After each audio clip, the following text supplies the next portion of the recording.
نبی پاک صلی اللہ تعالی علیہ وسلم کے صحابہ کرام میں سے جو سب سے لمبی عمر پانے والے صحابی ہیں ان کا نام حضرت سیدنا سلمان فارسی رضی اللہ تعالی عنہ ہے۔ اور یہ حضور کے وہ صحابی ہیں کہ جو حضور کے انتظار میں اور حق کی تلاش میں میرے حضور سے پہلے مدینہ کے اندر پہنچ چکے تھے۔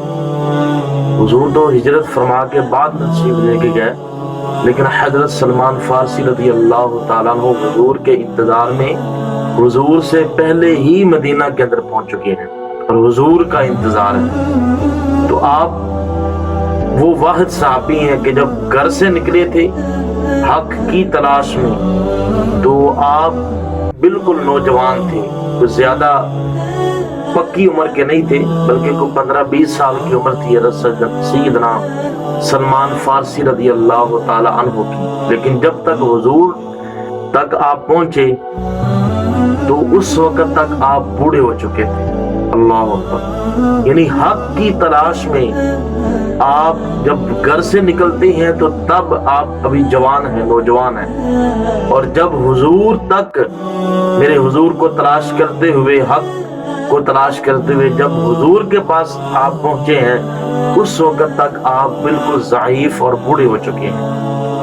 آپ کے قبول اسلام کا واقعہ کچھ یوں ہے کہ حضرت سیدنا سلمان فارسی رضی اللہ تعالیٰ عنہ خود اپنی زبان مبارک سے بیان فرماتے ہیں کہ زمانہ کفر کا جو میرا نام تھا وہ مابا تھا، اور میں ایک بہت بڑے کسان کا بیٹا تھا اور جاگیردار کا بیٹا تھا۔ ہمارے فصلوں کے اندر مزدور کام کیا کرتے تھے اور ہم بہت زیادہ امیر کبیر خاندان سے تعلق رکھتے تھے، اور میرے والد مجھے اس طرح محبت کرتے تھے کیونکہ میں سب سے چھوٹا تھا اور سب سے زیادہ پیارا بھی تھا، خوبصورت بھی سب سے زیادہ تھا۔ تو آپ فرماتے ہیں کہ اسی وجہ سے مجھے گھر سے باہر نکلنے کی اجازت نہیں ہوتی تھی۔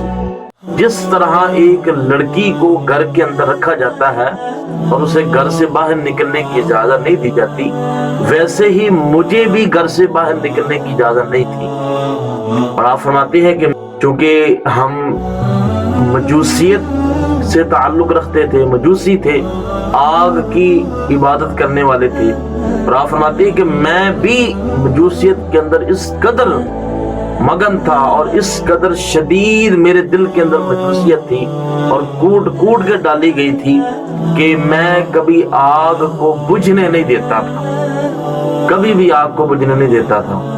تو آپ فرماتے ہیں کہ اسی وجہ سے پھر ہر وقت میں آگ جلائے رکھتا، آگ جلانی، اس کے آگے اپنے ہاتھوں کو جوڑ کے کھڑے ہو جانا اور اسی کی عبادت کرنی، اسی سے مانگنا۔ تو ایک دن ایسا آیا کہ والد صاحب نے مجھے فرمایا کہ بیٹا جاؤ اور جا کے آج فصلوں کی دیکھ بھال تم کرو گے، مزدوروں سے کام کروانا ہے، لہٰذا آج فصلوں کے اندر میری جگہ پہ تم جاؤ گے۔ تو حضرت سلمان فارسی رضی اللہ تعالیٰ عنہ فرماتے ہیں کہ کبھی گھر سے نکلا نہیں تھا باہر، تو ابھی اپنے فصلوں کی طرف جا رہا تھا تو رستے میں ایک گرجا جو عیسائیوں کا جو کلیسا ہوتا ہے، فرماتے ہیں کہ میرا اس کے پاس سے گزر ہوا تو مجھے اندر سے آوازیں آئیں، گھنٹیوں کی آوازیں آئیں یا عبادت کرنے کی مجھے اندر سے آوازیں آئیں۔ تو فرماتے ہیں کہ توجہ اس طرف ہو گئی اور میں اس جو عیسائیوں کی عبادت گاہ تھی اس کے اندر میں داخل ہو گیا۔ وہاں پہ جا کے دیکھا کہ لوگ جو ہیں وہ اللہ تعالیٰ کی عبادت کر رہے ہیں اور بڑی اپنی عبادت ذوق اور شوق کے ساتھ کر رہے ہیں، کوئی آگ کو جلانے والا سسٹم نہیں ہے۔ میں پادری سے ملا، اس نے مجھے عیسائیت کے بارے میں بتایا، کیونکہ اس وقت اسلام عیسائیت ہی تھا، ابھی حضور نے جو آقا علیہ السلام کی اعلان نبوت کا جو معاملہ تھا وہ بھی ہوا ہی نہیں تھا، حضور نے بھی اعلان نبوت نہیں فرمایا تھا، تو اسلام اس وقت عیسائیت ہی تھا۔ تو مجھے جب انہوں نے عیسائیت کے متعلق بتایا تو حضرت سلمان فارسی رضی اللہ تعالیٰ فرماتے ہیں کہ میں بڑا متاثر ہوا۔ فرماتے ہیں کہ میں صبح سے لے کے شام تک میں عیسائیوں کے ساتھ مل کے ان کی ہی عبادت کرتا رہا، ان کے ساتھ عبادت میں مگن رہا۔ شام کا وقت آیا نا تو ادھر سے میرے والد صاحب کو پریشانی لگ گئی کہ یہ پتہ چلا کہ وہ تو سلمان فارسی جو ہیں ابھی تک وہ فصلوں کے اندر نہیں پہنچے. تو ادھر سے پادری نے بھی آپ نے اجازت طلب کی کہ مجھے اجازت دے، اب میں نے گھر جانا ہے. تو جب واپس گھر آتے ہیں تو بیٹے نے پوچھا کہ ماں باپ بیٹا بتا، میں نے تمہیں جس کام کے لیے بھیجا تھا سارا دن کہاں پہ رہے ہو؟ تو حضرت سلمان فارسی رضی اللہ تعالیٰ فرماتے ہیں ابا جان میں عیسائیوں کے اس عبادت گاہ کے اندر جو ہے وہ چلا گیا تھا اور مجھے ان کا دین بڑا ہی اچھا لگا ہے. یہ اپنے دین کے متعلق میرا ذہن جو ہے وہ بالکل تبدیل ہو چکا ہے. یہ کیا بات ہوئی کہ آگ کو خود ہی جلانا اور خود ہی اس کے آگے ہاتھ باندھ کے کھڑے ہو جانا. مجھے اس عبادت سے جو ہے وہ نفرت ہو گئی ہے. مجھے اس کے اندر کوئی سچائی جو ہے وہ نظر نہیں آتی. مجھے اس کے اندر کوئی حقیقت نظر نہیں آتی، نہ کوئی سچائی نظر آتی ہے کہ آگ بھی خود جلائیں اور خود ہی اس کے آگے ہاتھ جوڑ کے کھڑے ہو جائیں. تو سلمان فارسی رضی اللہ تعالیٰ نے جب یہ بات کہی نا تو آپ کے والد نے آپ کو تھپڑ لگایا اور آپ کو گھر کے اندر جو ہے وہ قید کر دیا گیا، پاؤں کے اندر بیڑیاں ڈال دی گئی. تو آپ نے انہی بیڑیوں کے اندر قید کے اندر ایک پیغام پادری کی طرف بھیجا کہ میں اللہ سے ملاقات کرنا چاہتا ہوں، کیا تم میری اللہ سے ملاقات کرا سکتے ہو؟ تو پادری نے کہا کہ میں تو نہیں کروا سکتا. اس نے کہا کہ ملک شام کے اندر چلے جاؤ اور وہاں پہ جب آپ جائیں گے تو وہاں کا پادری تمہیں اللہ تک پہنچا دے گا. تو حضرت سلمان فارسی رضی اللہ تعالیٰ فرماتے ہیں کہ ٹھیک ہے، جب قافلہ آئے تو مجھے خبر دے دینا. قافلہ جب داخل ہوا تو حضرت سلمان فارسی تک پیغام پہنچایا گیا. آپ نے فرمایا کہ جب یہ قافلہ اپنے کام مکمل کر کے واپس جانے لگے تو تب جو ہے مجھے دوبارہ پیغام بھیجیے گا. قافلہ جب واپس جانے لگا تو پادری نے کہا کہ اب یہ آخری چانس ہے، آخری موقع ہے، اب اگر نہ گیا تو پھر پتہ نہیں کب جو ہے وہ آپ ملک شام جا سکیں. حضرت سلمان فارسی رضی اللہ تعالیٰ عنہ فرماتے ہیں کہ میں نے اپنی جو میرے پاؤں کے اندر بیڑیاں تھیں ان کو میں نے نکال کے اور میں اس قافلے کے اندر جو ہے وہ شامل ہو گیا اور میں اس قافلے کے ساتھ مل کے ملک شام پہنچ گیا. جب عیسائیوں کے کلیسا کے اندر جب میں پہنچا تو آپ فرماتے ہیں کہ میں نے لوگوں سے پوچھا کہ سب میں سے افضل بندہ کون ہے؟ یہ جتنے بھی بیٹھے ہوئے ہیں ان میں سے سب سے افضل کون ہے؟ تو لوگوں نے مجھے پادری کے پاس بٹھا دیا، کہا کہ یہ ہمارا سب سے افضل بندہ ہے. فرماتے ہیں کہ میں نے اس پادری سے کہا کہ مجھے اس دین میں رغبت ہے، میں یہ دین حاصل کرنا چاہتا ہوں، میں نماز آپ کے ساتھ مل کے پڑھنا چاہتا ہوں، میں ساری زندگی آپ کی خدمت کرنا چاہتا ہوں، بس مجھے اللہ تک پہنچا دیں. تو اس پادری نے مجھے اپنے گرجے کے اندر داخل کر لیا. تو آپ فرماتے ہیں کہ فَقَانَ رَجُلَ سَوْءٍ، وہ بندہ بڑا ہی بدکار بندہ تھا، برا بندہ تھا. آپ فرماتے ہیں کہ اس لحاظ سے برا تھا کہ وہ لوگوں کو صدقے کی فضیلت بتاتا، لوگوں کو کہتا کہ لوگوں صدقہ دیا کرو، زکوٰۃ دیا کرو، سخاوت کیا کرو. تو جب لوگ صدقے کا مال اور پیسے لے کے اس کے پاس چھوڑ جاتے کہ آپ ہمارے رہنما ہیں، آپ ہمارے رہبر ہیں، تو جس انداز سے آپ لوگوں کو ان کا حق پہنچا سکیں گے ہم تو نہیں پہنچا سکتے، یہ ہماری امانت آپ جو ہے آگے لوگوں تک پہنچا دے. فرماتے ہیں کہ وہ لوگ اس کو دے کے چلے جاتے کہ یہ غریبوں میں باندھ دے گا، لیکن وہ برا اتنا تھا کہ اس نے اپنے گھڑے بھر بھر کے دولت کے زمین کے اندر دفن کیے ہوئے تھے. فرماتے ہیں کہ جب وہ مر گیا تو لوگ اس کو دفنانے لگے نا، تو میں ان کے پاس گیا، میں نے لوگوں سے کہا کہ یہ اس قابل نہیں ہے کہ تم اس کو دفناؤ، یہ تو بڑا ہی برا بندہ ہے، یہ تو بہت ہی برا بندہ تھا جس کا تم جنازہ پڑھنے لگے. تو انہوں نے کہا کہ یہ تم کیوں اتنے بڑی بات کہہ رہے ہو، یہ ہمارا پادری تھا، یہی تمہارا رہنما تھا. آپ فرماتے ہیں کہ میں نے انہیں کہا کہ یہ رہنما نہیں تھا، یہ تو رازم تھا، یہ تو ایک ڈاکو تھا جو ایک بہروپیے کے روپ کے اندر جب تمہارے اندر داخل تھا. جب تم اس کو صدقہ دے کے چلے جاتے تھے تو یہ اپنے ہی دولت خانے جو ہے وہ اس سے بھرتا رہا، لوگوں کے اندر تو یہ بانٹتا ہی نہیں تھا، تمہیں کہہ دیتا تھا کہ میں نے لوگوں میں تقسیم کر دیا ہے. انہوں نے کہا کہ ثبوت دے. حضرت سلمان فارسی رضی اللہ تعالیٰ فرماتے ہیں کہ میں لوگوں کو لے کے اس جگہ پہ چلا گیا. میں نے کہا کہ اس جگہ کی کھدائی کی جائے،